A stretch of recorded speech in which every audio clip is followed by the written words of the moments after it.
কোথায় যাচ্ছেন? আজকে কি রান্না হলো দেখবেন না?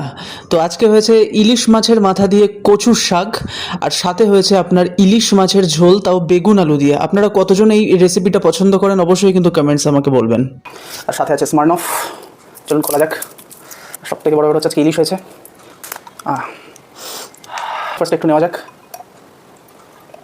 চিয়ার্স।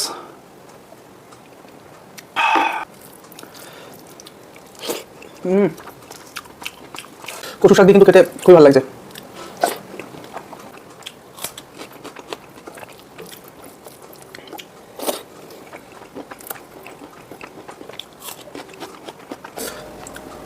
ইলিশ মাছ, এই যে বেগুন দিয়ে, বেগুন মাছের মধ্যে, আলু মাছের মধ্যে, এই সমস্ত রেসিপি না যা যা আপনারা দেখেন আমি সব শেয়ার করবো একদিন। সব কিছু বানাবো, আপনারাও যাতে খেতে পারেন।